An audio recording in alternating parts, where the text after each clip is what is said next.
Bien, comenzamos con el estudio del hombro y hay que rescatar aquí que es un conjunto que tiene que cumplir una doble función, permitir una gran movilidad al brazo y una buena estabilidad a la unión con el tronco.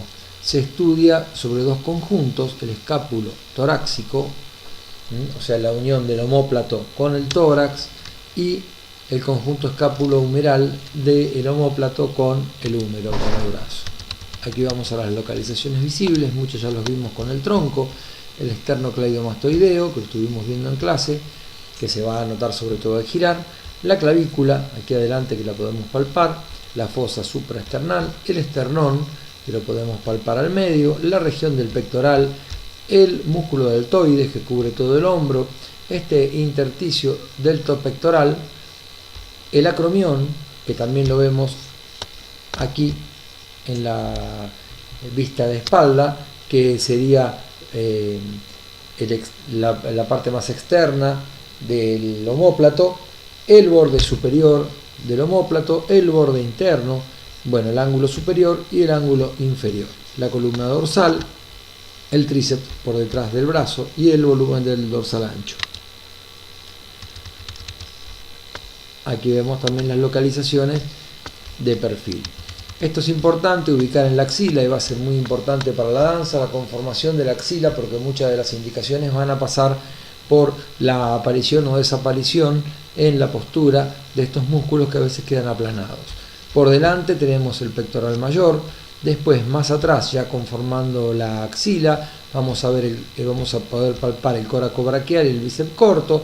Por detrás el subescapular, dorsal ancho y redondo mayor, mientras que acá todo el tórax está recubierto por el serrato mayor, que se va a encargar de la sujeción por el borde, por la cara interna del omóplato.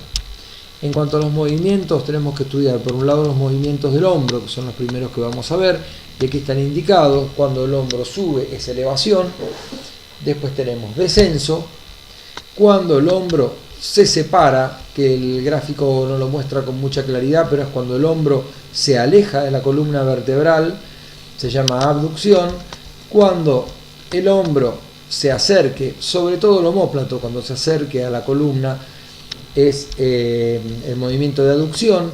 Y después tenemos el campaneo interno, que es cuando el hombro se va hacia atrás, o el campaneo externo, cuando el hombro se va hacia adelante. Estos movimientos en relación siempre a la columna vertebral. Por otro lado tenemos los movimientos globales, que va a ser el húmero, el brazo propiamente dicho. En este caso tenemos antepulsión. Hay que advertir que el movimiento, una vez pasado los 90 grados hasta alcanzar el eje, también se lo va a llamar antepulsión. Aquí tenemos la retropulsión, que lo vimos en el capítulo 1, la abducción, lo mismo, una vez pasados los 90 grados, si este movimiento continuara hasta que llegue acá a la hiperextensión, va a ser considerado abducción también. En el caso de la aducción, cuando sea por delante, va a tener un componente de antepulsión, porque si no chocaría contra el cuerpo, y cuando va por la espalda, tendría un componente de retropulsión por la misma razón. Después vamos a tener, el gráfico lo va a mostrar, y para tomar conciencia con el codo en flexión, para no confundirlo con la pronación o la supinación del codo, el movimiento de rotación externa del brazo y de rotación interna. Son movimientos a veces pequeños y difíciles de localizar. El siguiente gráfico nos va a mostrar que al estar el omóplato apoyado en la parrilla costal, al hacer una antepulsión, va a modificar la posición del tórax y de la columna vertebral. Quiere decir que los movimientos globales del hombro van a repercutir sobre la posición de la columna vertebral. Cuando el movimiento es de antepulsión, se va a producir una extensión vertebral, mientras que en la retropulsión va a ocasionar una flexión. En el caso de la aducción, provoca una compresión sobre ese lado, sobre el lado que se realiza la acción, mientras que para la abducción la compresión la va a realizar sobre el otro lado.